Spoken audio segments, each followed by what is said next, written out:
I'm Jonathan Cromedy. This is the project that I've been working on titled Project Prism. In this video, I will be talking about all of the mechanics as well as the development of those mechanics that I consider to be very important to the project. So, what is Project Prism? Project Prism is an RPG with platforming elements, which has been inspired by games such as Undertale and the Mario and Luigi series. The game has a world with many different environments, with plenty of secrets for the player to find and discover. The game's combat is quite unorthodox, however unique and easy to learn. This is all done by the concept of the game, where the player has a weapon known as Fragment, which is an interchangeable weapon that changes depending on the training the wielder has been through. So, how does the combat work? Whenever you encounter an enemy, you will start fighting them. This enemy at the beginning will be stationary for a second, allowing the player to move away from the enemy when initially spawning. Once this window is over, the enemy always walks toward the player and attacks the player in a variety of ways, depending on the enemy you are currently fighting. The player's job is to avoid these attacks, while finding and dodging orbs, which play an animation based on class and will damage the enemy, while giving you a small boost in height to stay away from many grounded attacks. Dialogue is a very important part of the game, as it allows players to interact with NPCs that give them hints on what to do next, as well as build the world and make it seem more lively. This is how NPCs work. This functionality is called when the player overlaps a collision box that is next to an NPC and uses the dialogue interface while also pressing E. This can be seen in the top screenshot. All this part at the bottom does is check if there's another piece of dialogue that's available in an array. If this is true, pressing E will change the dialogue to the next part of the array, and if it's not, it will remove the dialogue from the parent, ending the conversation. The top image here is all of the variables being set when talking to the NPC. These are the colors of the name and title of the NPC, as well as the text for both title and name, while also providing the text that the NPC has. Since all of these values are instance editable, you can set these values individually on the same character, as you can see on the bottom image. This allows for modular NPCs to be made with a single blueprint, and I was able to make many NPCs with this unique dialogue. And back to the image, this is the result that we get when talking to the NPC with what we've seen. However, some NPCs are special as they trigger special events to happen. This could be obtaining a class or completing a story event which allows the player to continue a part of the game. An example of this is the NPC that gives the player one of the classes. When you talk to him, it always checks what part of the dialogue you're on. If you're on array number 4, what this will do is open the next bit of dialogue but also give you the sword class. This system also allows me to make NPCs have additional requirements. In this case, if my magic is greater than or equal to 30, I can continue this conversation.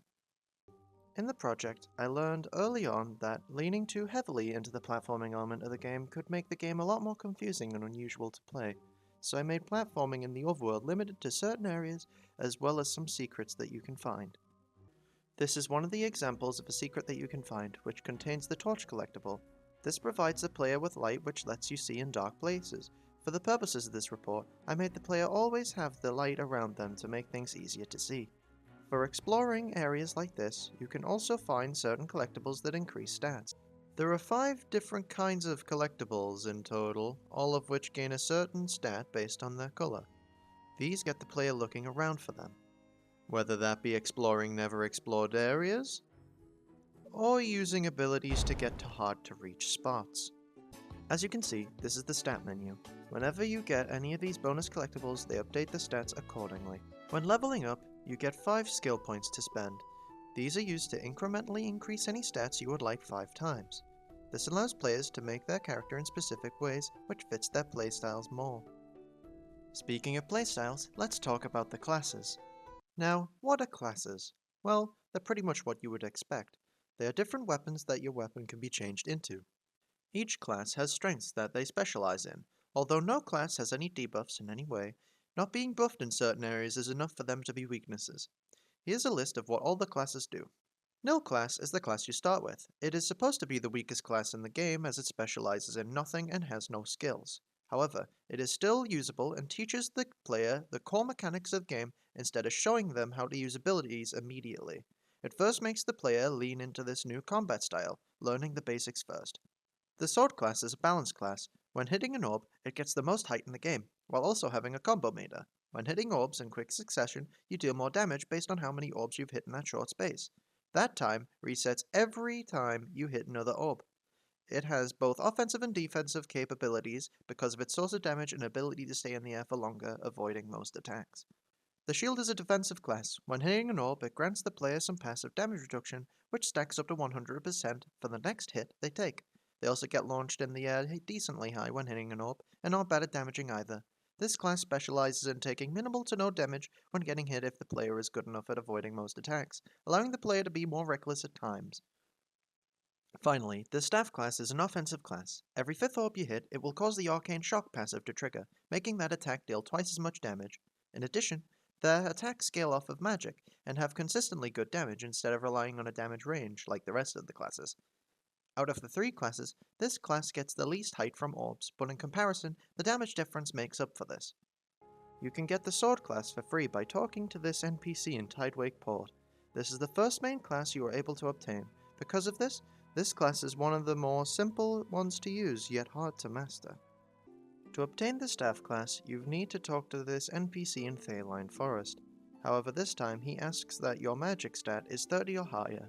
Otherwise, you can't progress with the dialogue until you reach this requirement. If you do, however, he will continue the dialogue as per normal, and that way you will be able to use this class. To obtain the Shield class, you can talk to a paladin which offers to teach you the art of the shield, but you must beat him in a fight. I will talk more about this fight later though, but once you beat him, his dialogue will change and he will proceed to give you the Shield class. With 3 unlockable classes, there are 2 different skill types that the player can use. A movement skill which grants the player some movement in some capacity, and an offensive skill which can only be used in battles, which deal damage to the enemy or do something unique that can only be done in fights. When out of combat, the offensive skill is unavailable, but the movement ability when used has a 4-second cooldown and costs no mana to use. However, inside of combat, offensive skills cost 40 mana and have a 7-second cooldown, while using your movement ability requires you to hit 4 orbs before being able to use it, and using it takes 30 mana from the player. If you don't have enough mana for a skill, nothing will happen.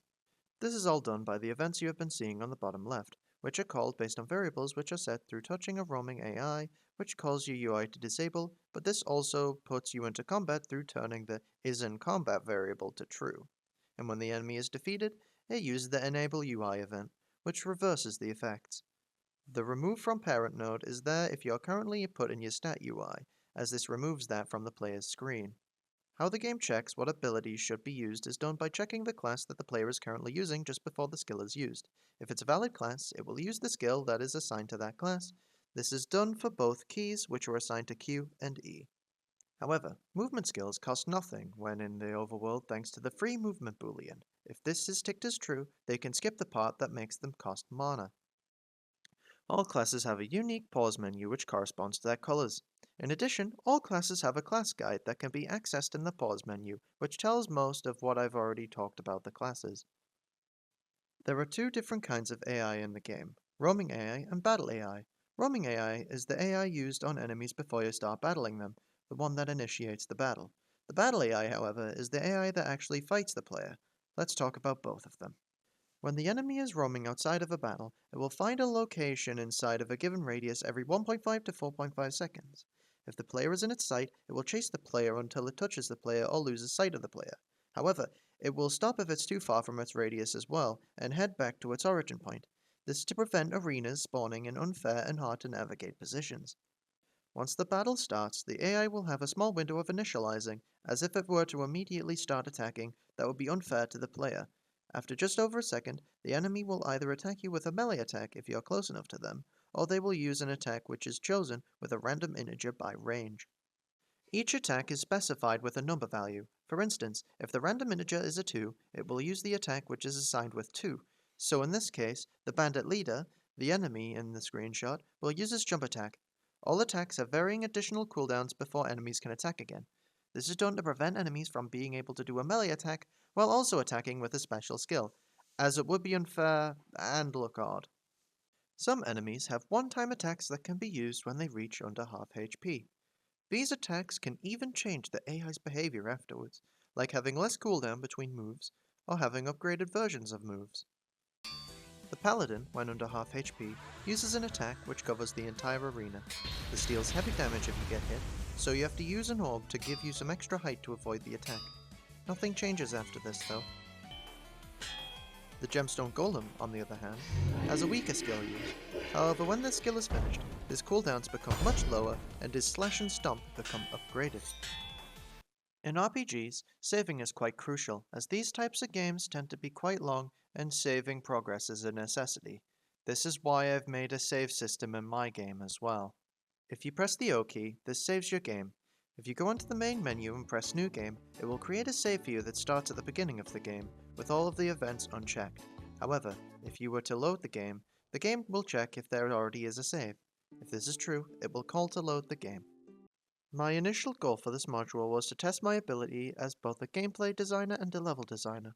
I wanted to make a playable build with an explorable island with many different enemies to fight, all while incentivizing exploration on the island in some way.